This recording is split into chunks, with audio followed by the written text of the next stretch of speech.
example. Yeah.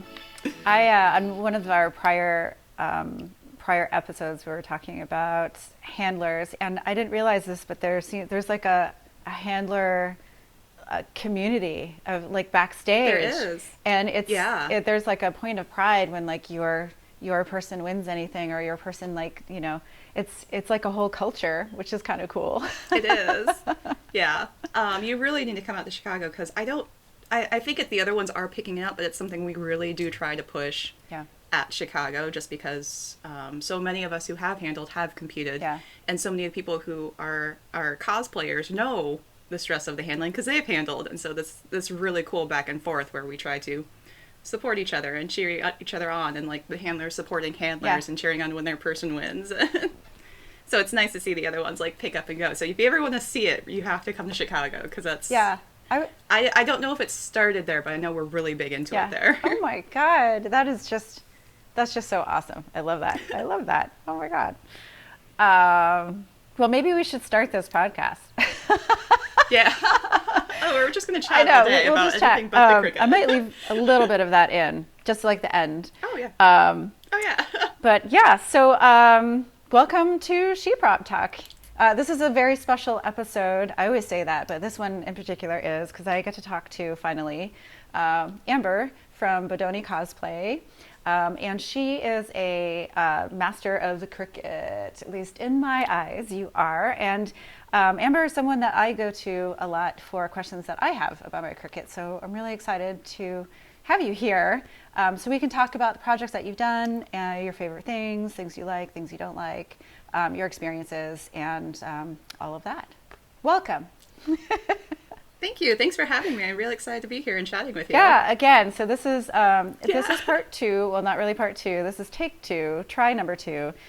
We tried this last week and my internet was not having it. So, we got about, like 10 minutes into our chat, and then you were like frozen like this on my screen. It's like, okay, I think I lost it. I was just done. That was just me trying to fake it out. I feel like if I hold really still, she's not going to know. If I stay still, she can't see me. Well, I'm super psyched to have all this worked out so we can actually have a chat about this. So, tell me where you are, where you're calling from, or where you live, what area you are in, and tell me about your cosplay name too. I want to know a little bit more about that. Oh yeah. I am a Midwest-based cosplayer. I am actually in Iowa, so right in the center of the state. So right on. And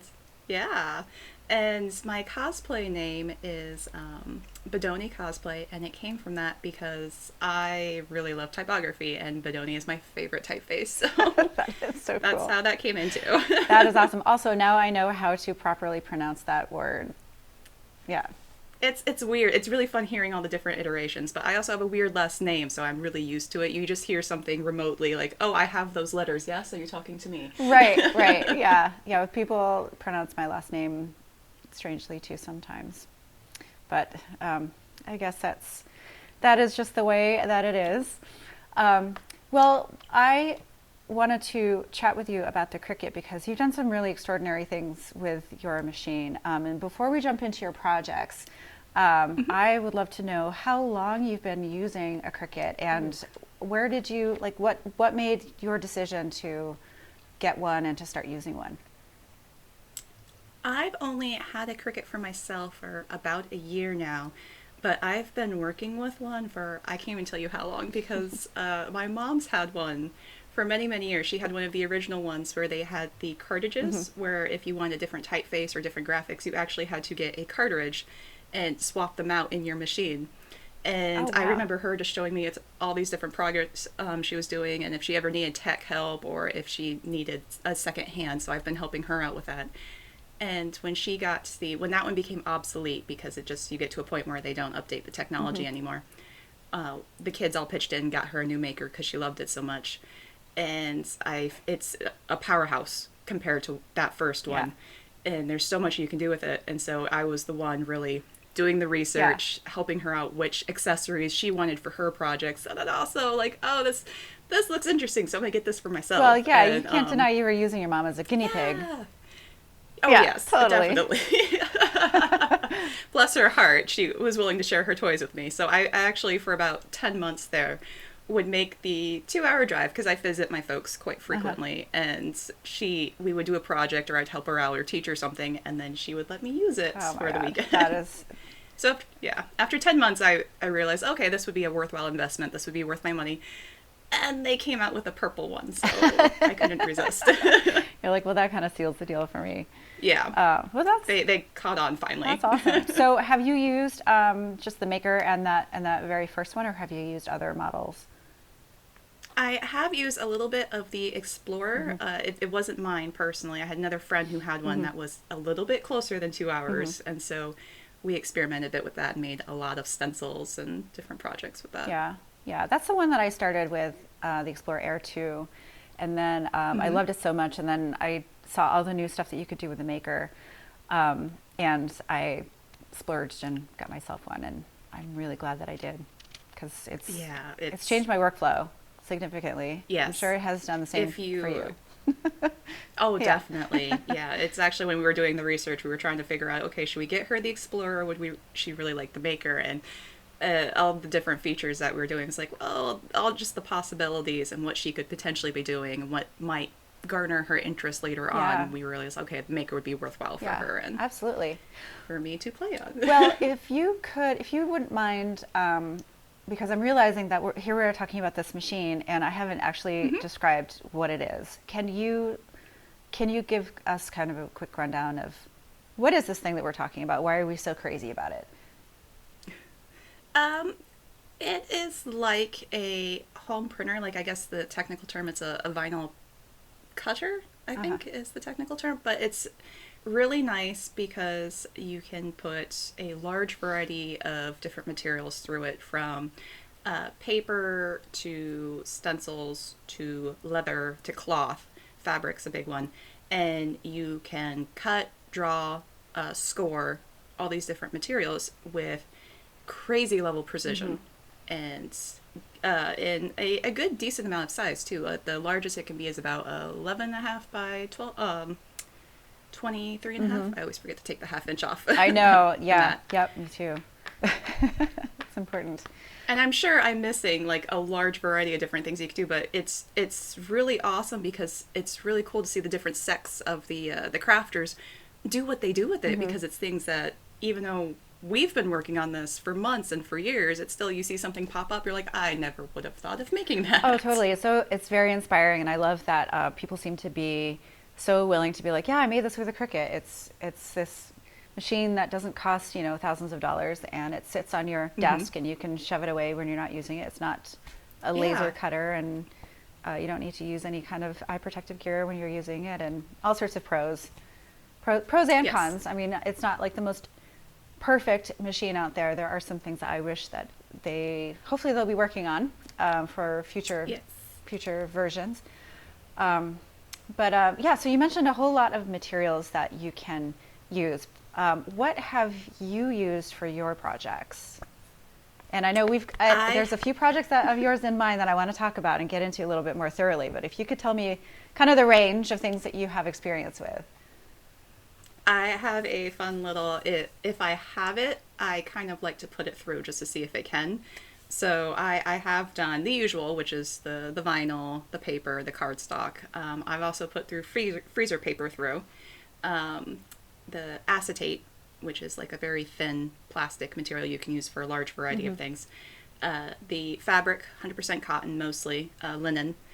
The high density foam along with craft foam, but those you have to keep, the 2mm height is kind of the max I usually go for those. Leather. Let me see, I'm looking at my list of examples trying to see what I've forgotten. I have put, oh gosh, what's it called? I'm looking right at it. While you're looking, I'm going to turn one more light on that I forgot to turn on. This podcast is a work in progress. Oh, I also, there's Cell Fusion. It's a very thicker interface. What is it? Do you remember the podcast with Jen Amanda? Yes. The Cell Fusion? Yes. Super structure foam. Okay. Yep. I'm actually sure I'm botching that name. I'm probably combining. It's Super Structure Foam by So Much Cosplay. Okay. There we go. Yes. Sorry, I'm looking up what this last name. I'm looking right at it, and I don't know what it's called, and it's at this point it's frustrating me. That's okay. Can you use hand gestures? Oh, acrylic. There we go. Acrylic. Okay. Acrylic. So yeah. engraving acrylic. Yes. Okay. And even making stencils and stuff for it too. Yeah. And yeah. Well, I know that the folks that are listening are probably hoping to hear about how you have used some of these materials for some of your projects. So I know one of my favorite projects of yours is, of course, it's Wasp that you are working on. Can you tell me about something that you have used to make that costume using the Cricut? And I know that you tend to experiment and try to dial in your settings and your process a lot. So if you could talk a little bit about that too. Yeah. I have used a large variety of different materials, but probably what I'm most excited about and very, very happy I can use is the leather. Yes. And how the finesse that I can cut the leather and really get that pattern down. And what kind of leather? Because I know there's a bunch of different kinds of leather. Like yes. I don't really know much about leather. If you could tell me what you use. It's tooling leather, so it's the brown that it's untreated, and you can pretty much do whatever you want with it. And I use 4 ounce. Okay, thank you. I know that's a thing. I don't know what that means. I don't use leather. It's there you go. It's the thickness of it, and so I actually have this little tool here. Okay. You can slide your leather in and see what the ounces are. Oh. So it's just the thickness of the leather. Oh my gosh, that's awesome. Okay, wow. Well, thank you. I just learned something new. You're welcome. Yeah. So walk me through the process. What did you wind up? What did you try, and what did you wind up doing for your project? Well, I knew I really wanted because her pattern has the hexagons, and then it has these gold diamonds that go through. And I really did want to replicate that. And so the easiest way to be was like, okay, well, if I could just figure out a way to cut out all these hexagons. Yeah. And they're small. They're really small. They are incredibly small because you not hole punched them, you stamped them, right? In your foam? I did a couple of different things. Okay. I did use I used 2mm EVA foam that I cut out with a knife blade, and then I also did do some hand punching of thicker vinyl because I couldn't get my Cricut to cut through the vinyl because it was stretch vinyl, and that does not play nicely with a blade or even a rotary blade because it's not enough, because they're so small. So I had to hand punch them. Yeah, I tried. Because I did first start that with your tutorial. I was like, okay, she's doing this, and I started that, and you were a lot more precise than I was at hand. So, well, you want to know how I did that? I mean, you probably already know. Yeah. I printed out a piece of paper on a sticker, and with my hexagons printed on it, and then I used that as a guide. So that's all I did. Oh, I just okay. used that as a, well, I just move it over and match up all the lines and then punch, and then that worked. It's very, very low tech what I did. But it works. Yeah, it works, so that's exactly. The important part. So I kind of just, I threw a piece of leather in there. I was like, okay, we're just going to see if it even cuts the leather. And it did. I actually have my first leather test ever. I did a backward shape of Iowa because this is how you can see it's the first one, was I forgot to switch it. Oh, that's awesome. Let's see if I can, there we go. Wow. I also use it as testing my paints because I reuse everything. Yeah. So did you use the knife blade? It looks really precise. Yes. That's why I was wondering. Precision with the knife blade. It does need several passes. I think it's for the 4 ounce, you're at 6 passes. Oh, okay. And you really do need all 6. Yeah. I've never had to take it out early. Okay. Yeah. And you're using the setting that it already has, the pre-programmed setting? Okay. Yep. Okay. Oh, awesome. All right. Yeah. Very cool. And then I took it through the hexagon pattern, which here's one that worked. So you can just see how tiny that pattern can really get. Yeah. That is super small. And so how long does something like that take to cut? That one I think took, I don't know that one specifically, but I can tell you that this guy here took about 3 hours. Yeah. Wow. And that's leather. We're still talking about leather. Yeah. Okay. And you can see just how, what I really like about leather is you can see the holes and just how little of the leather is left. Yeah. And it's still like, it keeps its shape. It's not flimsy at all. And since it's tooling leather and it hasn't been treated, if I soak this and then shape it and then let it dry, it will keep whatever shape I put it in. Oh, that's amazing. And then how did the, and I'm just curious, because this is something that I ran into with mine. So this one is shaped. Did it keep the overall hexagonal shape of the holes once you stretched it? Because that was something I was having a hard time with. Yeah, for the most part, because I'm not really stretching it. Yeah. Oh, okay. Yeah. I mean, I'm sure if I took it and I really like was trying to force it into a shape that it wasn't really made for, Yeah. then it probably would stretch more. But for the most part, yeah, its proportions are correct. It's not widening or shrinking it at all. Yeah. Wow. That's very cool. Well, awesome. Well, what else have you used for that project? I did several tests for this because the way that I finally settled on was, my favorite one was I would cut it, paint the leather, and then make a stencil with the gold diamonds. Leading up to that, I had, and then even this stencil here I made with the Cricut as well. That's a bunch of diamonds that I'm then weeding out. Which is so brilliant. When I saw you doing that, or when you sent me those pictures, it was like, oh my God, that is so, so brilliant, because that suit is, if you like really zoom in, you can see that it's probably been 3D printed or something, because it has a little bit of a, it's not only cut all the way through, but there is a dimension. And so you were replicating that with an additional pattern that you overlaid on top of the cutout, also using the Cricut, which I just thought that was brilliant. I was like bowing to your genius. Yeah, amazing. So smart. Thank you. And I think that's what I love. I'm gonna like sidebar for a second, but I love the thing about this Cricut is that there's no rule book for the Cricut. Like, you are truly just trying to use it as a tool to help you figure out problems that you might be running into with production. And it's really, I mean, I just love it, especially when you have those moments where you're like, oh, what if I did it this way? And then it works out. Yeah. It's just the best. And it works perfectly for cosplayers because that's our jam. You can have 3 cosplayers tackle the same project and they're all going to come up with vastly different ways of doing it. Even if it looks similar in the end, it's just the way they tackle their problems. There's no straight road to it. It's everyone has their side curves and their preferences and their strengths and what they want to learn out of the project. Right. Exactly. Yeah, exactly. And how sharp their blades are. Yes, very important. But yeah, leading up to my final one, I did so many tests. Like, I even was taking, because I knew the part of the problem was I had to somehow get the diamonds on, and shaping it had to be last because there's no way I was going to get any of the details on curved or angled pieces of leather. Right. So I was cutting, this is the heat transfer vinyl. You had to weed all of leather. That, didn't you? I did. Oh. It's been a lot of weeding. My social feeds were just me just weeding stuff for weeks. Oh my goodness.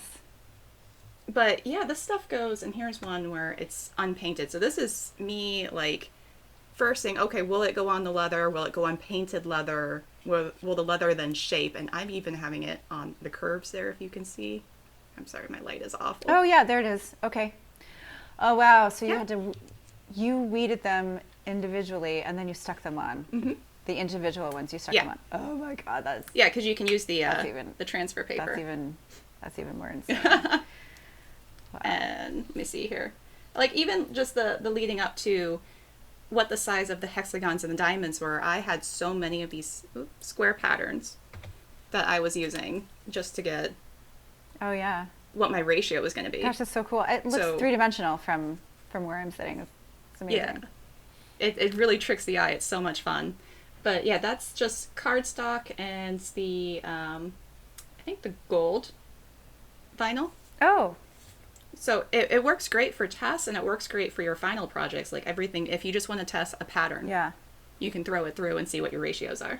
So did you wind up painting that and the gold part on top of the leather? I did, yeah. What worked best for me was painting all the leather and then putting the stencil down and painting the gold. And then after sealing it, shaping it. Yeah. Ugh, it's just awesome. It's so beautiful. And I'm going to be throwing up pictures of this. Listeners, if you are just listening, not watching, if you are interested in seeing these tiny little details that she's talking about, it's worth it to hop on over to watch this episode and see all the samples that she's throwing up. And I'm going to be overlaying a bunch of pictures that she has sent me as well. So, because I really think it's better to just see. It's hard to mentally visualize everything that we're talking about. But and listen to us attempt to describe it. Right, exactly. That's the best part. It's the tiny little points, and everything's very exact. And it's the pointy blade, the one with the sharp, the angle. So when you were cutting leather, and I'm kind of jumping ahead of myself here, but one of the most frequently asked questions that I get is, especially with EVA foam, and I don't use leather, so I might get this question for leather if I used it for leather, but how often do you change your blades? Ooh, okay. A big thing for me is because I use my Cricut in large spurts and then it goes away. And so whenever I know I'm doing a project, I'll do a quick test at much smaller scale than my usual test that you're looking over here. It's just cut an object out and I check the edges because the blade is not going to go dull from the start of a project to an end of a project on a single mat. And for me, I went through 8 12 by 24 sheets of foam before I swapped out that blade. And that was, it wasn't even like super jaggy. It was just getting slightly jaggy. Yeah. I just knew I was doing very large details. So I swapped that one out. And the knife blade, I think I've gone 60 hours straight before. And this is the 6 passes in the hexagons. Right. Before 60 hours straight. Yeah. That's amazing. Oh my God. Yeah. I'm trying to think about the longest cut that I've done. It's probably like 8 hours. Wow. You get the gold star. I was baby Cricut maker. Well, I think I didn't know what I was doing. It's important to try. I mean, it's is. like pushing the boundaries of the equipment that you have. And with the Cricut, it's it's not like you're gonna cut your finger off unless you stick your finger in there. And the blade's actually hard to do that because of the way that it's designed.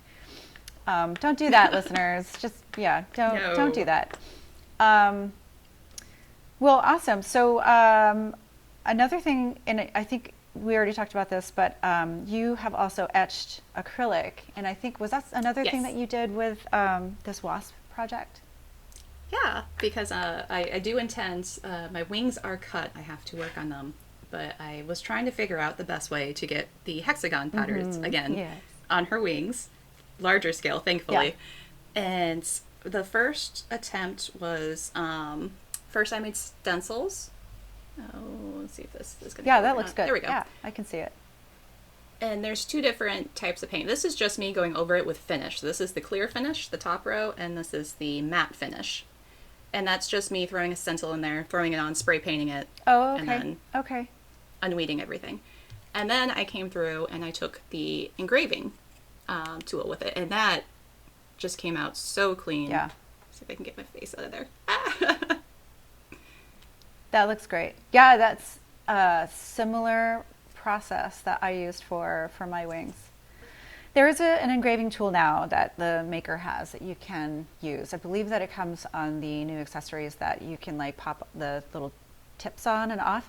But I don't have that system yet. I still have my separate knife blades and all the blades are all separate. I haven't succumbed to I do recommend that. Yeah. That is a temptation worth it. Yeah. I will say. All right. Yeah. No, I'm definitely adding that to my list. I just keep forgetting because I don't have a project right now that I need the Cricut for. Yeah. And they tend to be kind of expensive. But well, that's the really nice thing I like about the tip is because I think the majority of the price is in the housing unit. Oh, okay. And so the tip itself brings the price down. Oh, good. All right. We'll have to check that out. So did you use that new system to engrave? Yes. Yeah. The engraving tool, that specific tip was how I got the acrylic on this guy. Oh, amazing. Okay. And I also then took that through the leather as well, along with a couple of the other tools there. So. Oh, there it is. It focused for me. Oh, cool. Okay. So you could get like a lot of little detail Yeah, on and that with it. actually, I was kind of playing with that because originally I was planning on going through with the knife tool because what's really cool with leather is you can also, um, if you knife your pattern in there, you can then bring your stamps in. You're not actually cutting it, but you are you're drawing almost, but with Yeah. blades. Ah, And then you go in with your stamps and get your really cool textures. And the knife works really nice, but I always felt like it was just going a little bit too deep. yeah. And so the engraving tool gets that quick pass of just a general, this is where it's supposed to be, and then your stamps can go through and cover up the rest of it. But yeah, those housing units also come with a deboss and a score, which it's me, so of course I put it through Yeah. No, of course. Yeah. my leather as Oh, that well. looks amazing. I feel a little bit self-serving because I'm forgetting that we're recording a podcast, and I'm just asking you all the questions that I want to ask you about the Cricut now that I've got your undivided attention. Well, that's what I'm here for, so it's dual purpose.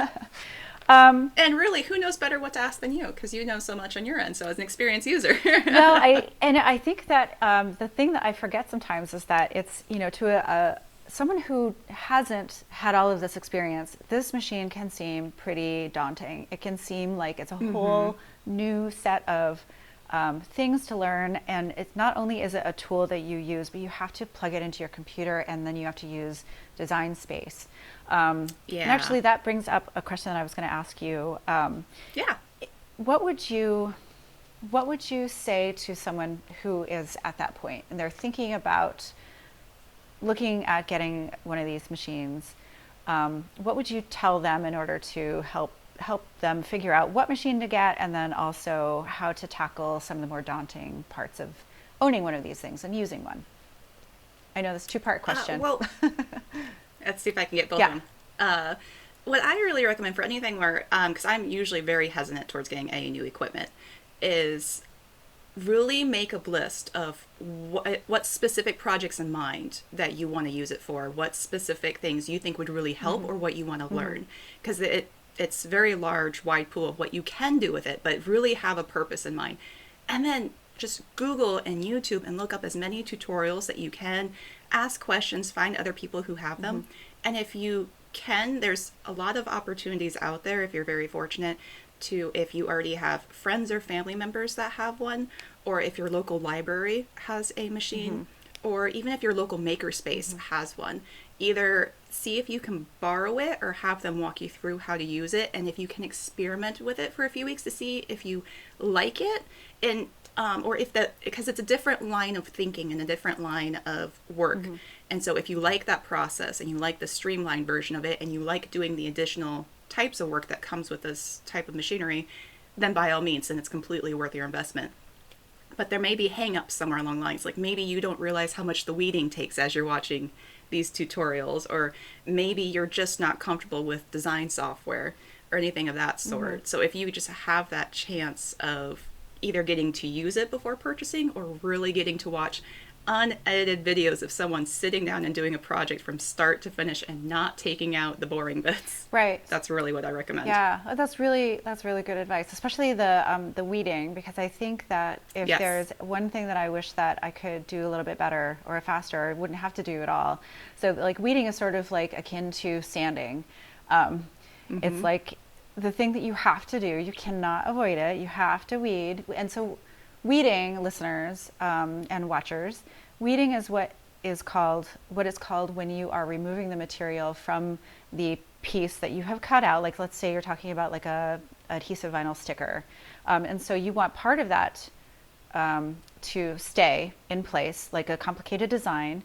You're going to use a transfer sheet, which is just a clear sticker you're going to put on top of that. And then you're going to lift that whole thing up, and then you're going to transfer that whole design in place with a sticky side down. You're going to transfer all of that over to your material, and you're going to plop it down, and you're going to stick it to your whatever you're using it for. But you have to remove all that material in between. And sometimes that can take an incredibly long time, depending on what it is you have done to yourself. So in talking about that and things that you have done to yourself, what kinds of tips can you offer people who might be using the machine and familiar with it that can help their workflow and things to avoid. I know you use Illustrator for your projects a lot. Do you have any tips that you can share? If you're using Illustrator or another a heavier horse design program and then uploading your SVGs to the design house, what would really help the upload process and even the cutting and the printing process is you really want to save your designs as a compound path or get rid of as many extra vector points as you can. Because going a little bit technical, what makes a vector or an SVG is the itty bitty dots, and that's how it helps scales. And if you have too many of those, it really starts increasing your file size. Oh. But if you compound, and even compound pathing your design and grouping stuff will help you as you upload things into the design space. Sometimes you get weird breaks or things that were solid suddenly aren't solid anymore.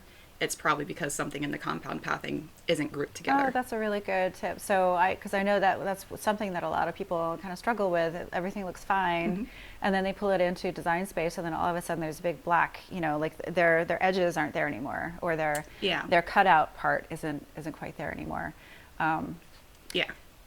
Great. Well, that's a really good tip. Let's see. What else did I want to ask you?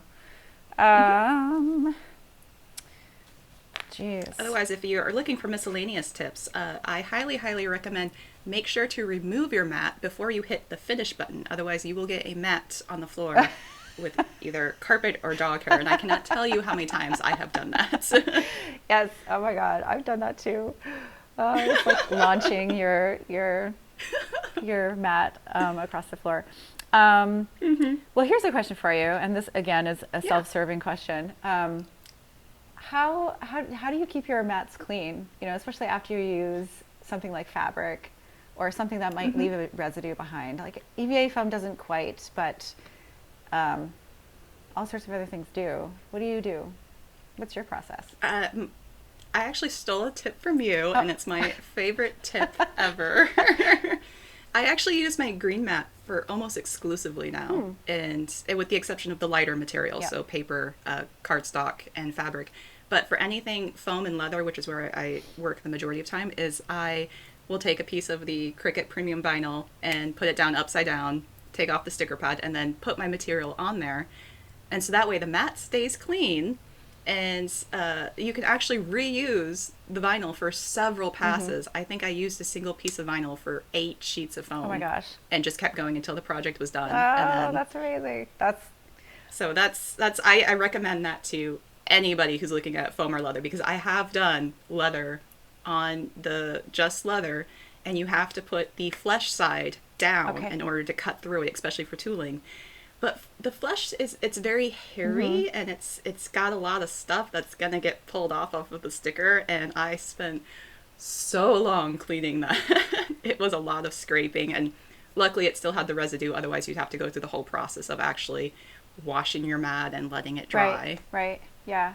Well. And for the lighter ones, like the fabric one, you have to be very, very careful not to touch it with your fingers. So if you have any extra tools to help peel things off, like tweezers, I really recommend using those and getting rid of as much of the extra bits as you can, because you can't scrape the fabric mats. Those ones, once they get gunky enough, you do then have to go either use like a baby wipe, or you have to go wash it and then let it dry and see if it'll get its stickiness back. Yeah, so I have to back up just a little bit and say that I was not planning on you saying that your tip is something that I told you how to do.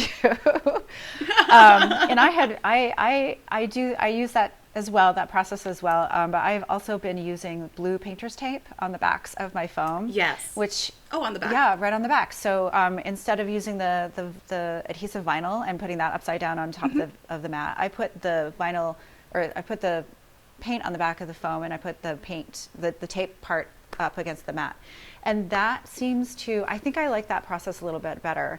It's also a little cheaper, just to help.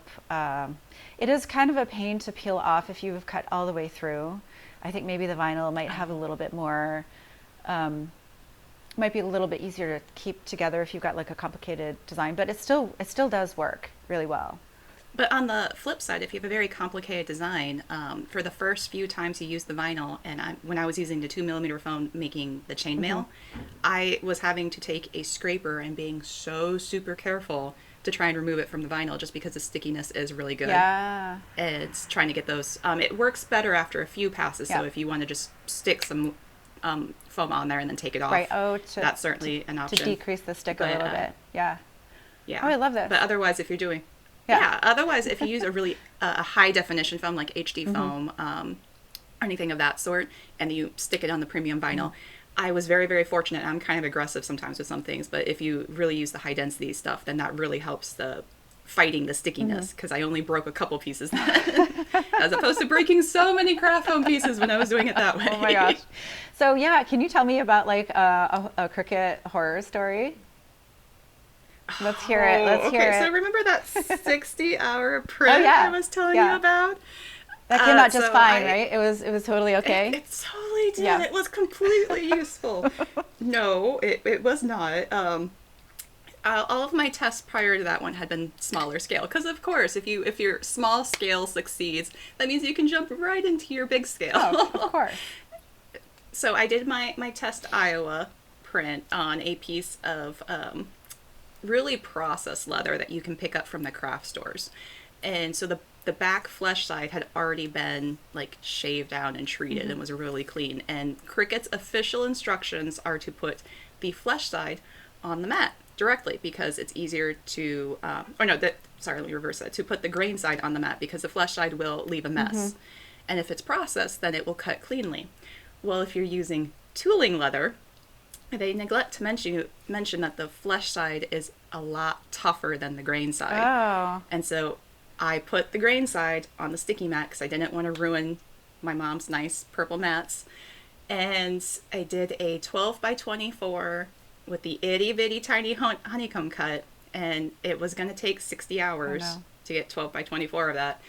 And I left to go to a convention, so I was not there to babysit it. Oh no. And yeah, I came back on a Sunday, and I think I actually still have examples of that. You can see the back side of it, and it barely punched through. Like, technically the leather was still completely usable because it just did nothing to it. Oh my gosh, but I'm sure your blade was like, kill me. Oh, the blade was a goner. Oh. Yeah, I had to replace that. Awful. Yeah.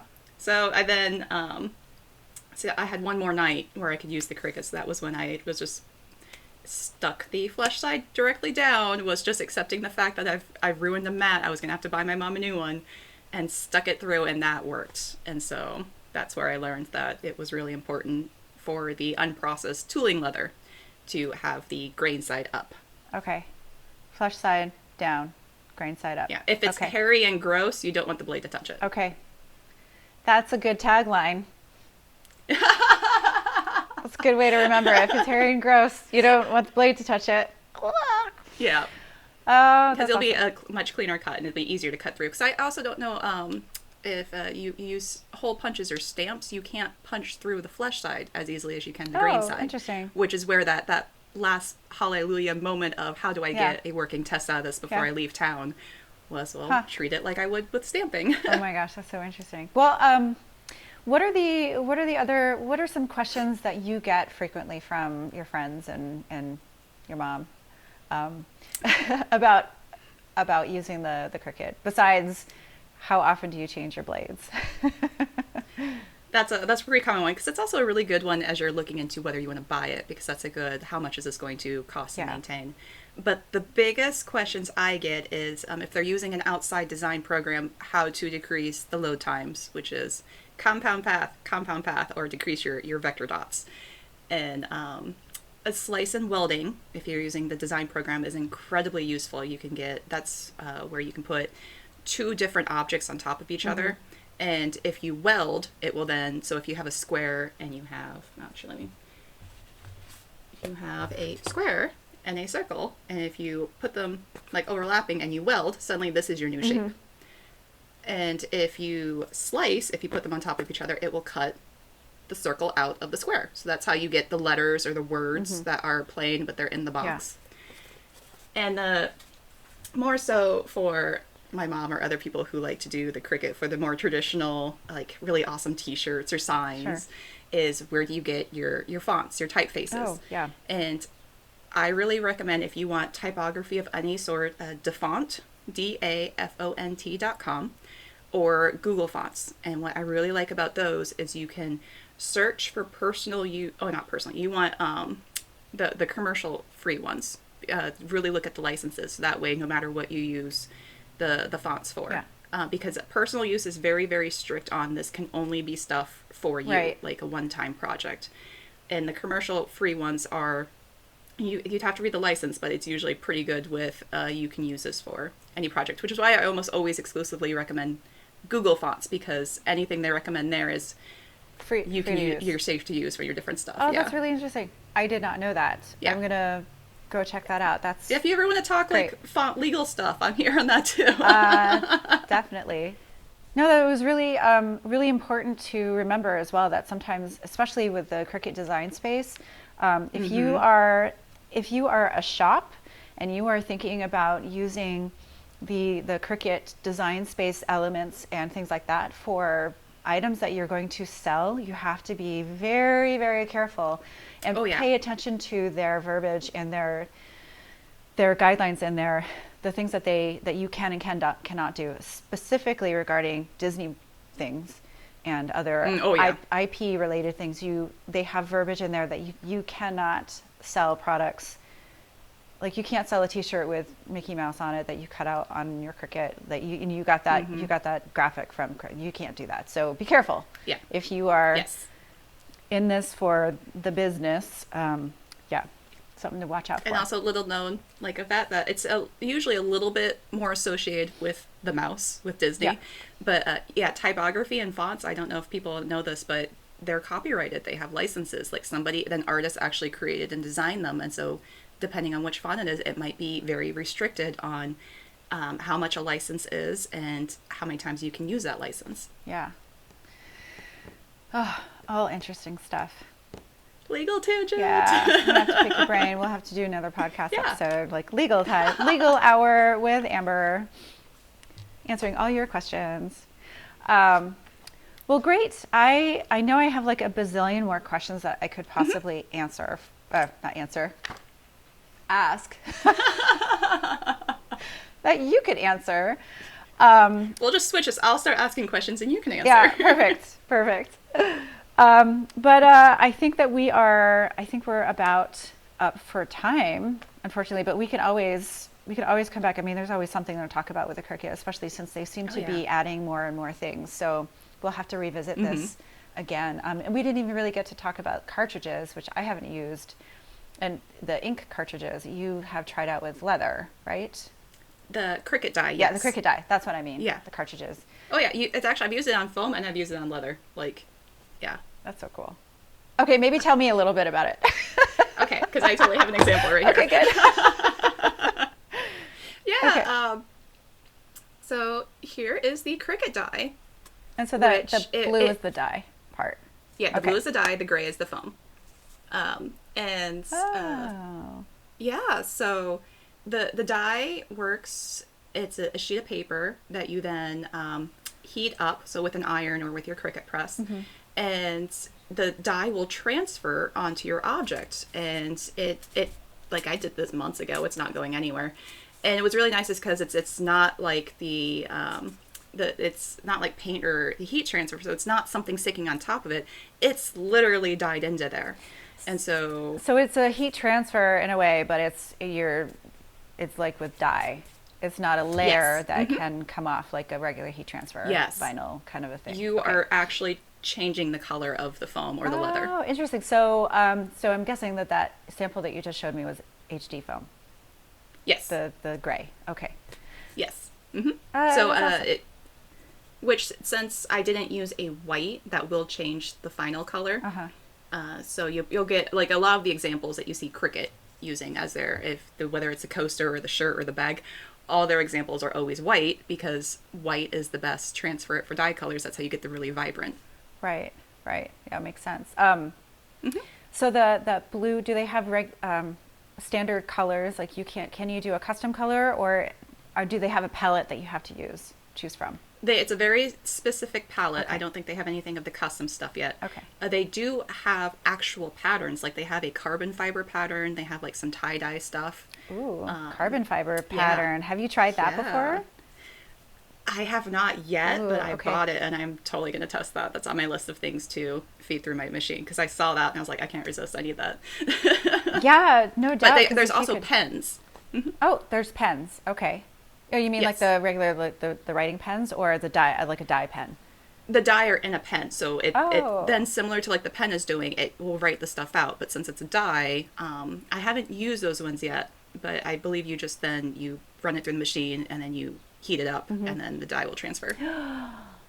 That's really amazing. Possibilities. Yeah, I know. I'm like really filing that away into my brain permanently, into my projects folder inside my head for some project. Yeah, you could get like really really intricate details. Is there a how many colors are there? Do you know? Oh, I have no idea. No, not off the top of my head. Like, because I usually just grab a couple examples as I'm playing with stuff just to see if they work. But there's like there's a black, there's a blue, there's a red. So some basic colors. Yeah. Yeah, you're not going to find like the color that will match your wig kind of a color. No, unfortunately. Not unless you're just really, really lucky. I do believe they've come out with more colors since I've grabbed them. I could be wrong because I kind of, as they were coming out, just kind of grabbed them to try them. Awesome. Well, that's cool. I actually didn't know very much about those yet. So that's really interesting. I'm going to have to at least check out those pens. I mean, I know that like I'll get it and then it'll sit in my shop for a few months and I won't use it. Which, you know, when I got my Cricut, I didn't know what to do with it. And so it sat in a box I took it out of the box, but I didn't use it for months. And then when I was a little bit afraid of it. I was like, what do I do with this? What if I mess it up? Like, it's so expensive. I don't want to ruin it. I'm going to break it. And I don't have time to learn this. And when I started using it, I was like, especially for like cutting 2mm foam out, I was just like, okay, that would have taken me, like the Lady Sif shield, which you've made. Oh yeah, and your chainmail. Yeah. Mm-hmm. Yeah, so that's all cut through. You can cut a 12. I'm going to say 12 by 24, but it's really 11.5 by 23.5. Because you have to keep it a little bit smaller so it'll fit through the wheels and not make you sad when it gets all bunched up and stuck in your machine. Don't ask me how I know that. But yeah, you can cut a whole sheet of chainmail in like just a few minutes, like maybe 15 minutes. Yeah. Maybe. I mean, it kind of depends on what you're using for your settings. And I did the math actually. I wish I saved the numbers. Of course, you did the math. I did the math. Well, that's really important as you're doing a project, especially with the Cricut Maker, is how time efficient it is, and you need to know how long something's cutting, so then you can go play video games or do something else and paint. Exactly, or you can like go check. Yes. Well, perfect. Yeah, so listeners, please go find Bodoni Cosplay on all socials. You're on Facebook, Instagram, and you're also on Twitter? No, just Facebook and... Oh, no, I am on Twitter. Okay. I forget I'm on Twitter. I feel like I've seen you, or at least maybe I've stalked you on Twiter before, maybe. Yeah. It was a very short stalking, I'm sure. Awesome. Well, usually at this point, I would ask the person that I'm talking to, my guest, what convention you're going to next, but we're kind of in a unique timeline in our human history. What are the conventions that you usually attend? Like if life was normal, where would we see you? You will always find me at C2E2 because that is the Midwest con hub, at least in my opinion. And I am a frequent attendee of New York Comic Con. Yes. I have been going to Dragon Con. I really enjoy that one. Had a blast at Planet Con, so plan on going back to that one. Where is Planet Con? And that is Kansas City. Oh, okay. Mm-hmm. Okay. It's another Midwest con. I think I've seen you handling for Stephen at that con. Is that something that you've done there for him? Or you I wrangle? wasn't officially handing. I show up and harass. Okay, you're a harasser. Does that count? Okay. Yeah. Steve's not one of my usual people I okay. handle for. Oh, okay. Maybe I'm getting it mixed up with wrangling. I have wrangled Yes. Steve before, yes. Okay. You're very good at organizing, then. Thank you. People and projects, and yeah, awesome. Well, thank you so much for taking the time again a week later for part 2, which is has been a really fun conversation. Thank you so much for talking to me at great lengths about your Cricut and all that. And before we sign off, can you tell me what your favorite Cricut accessory is? Because I forgot to ask you that, but I wanted to ask you. All right, I have 2. One's official, one's unofficial. Okay, I'll give you both. My favorite. Okay, thank you. My favorite official one was a complete whim purchase, and it is the stylus pen. Ooh. So there's the stylus, like actual housing unit tool. This one goes in the pen slot, so I can actually have the so I can score and not score. Score. I can score and cut at the same time. Yes. And so anything I want to fold and anything I want to cut, just in the same pass, which is. And by score, we're talking about not scoring with a knife blade into EVA foam, or scoring like you would score traditionally with paper. Yeah. So like for peppercorn, like things anything like that. Oh, that's awesome. Yeah. So if you do it in the foam, then you can fold it easier. That's amazing. Okay. Awesome. And I love it. The unofficial one that I think goes really, really well with the Cricut Maker and the cosplayers is templatemaker.nl. It's a website where you can go and they have a large variety of shapes that you can customize. Oh. And so if you want a box or a cone or a cylinder, you can say, I want it this long, I want it this wide. I went in and made a bunch of stars. And you can say how many points you want the star, how tall you want it to be, how wide you need it to be. And then I actually then, you can download it on a PDF, or you can download it into an SVG, which you can then import directly into Illustrator or into the Cricut Design Space. And so I scaled these to get my sizing right, and that's then how I get I can then take that pattern to the foam, which then goes to the final. God, that's amazing. That is a really great tip. Really recommend. That's a really great tip. I love all of these tips. Yeah, cool. Well, we'll have to do like tip time again with with you in the Cricut. Thank you. That was awesome. You're welcome. Thanks for having me. Okay, yeah. So I guess that's it for this episode, and I hope to be doing more of these a little bit more regularly. Kind of took a little bit of a break. So thank you for launching this next set of interviews with me, Amber. I really appreciate your time. Thank you for having me and letting me come back after the first fiasco.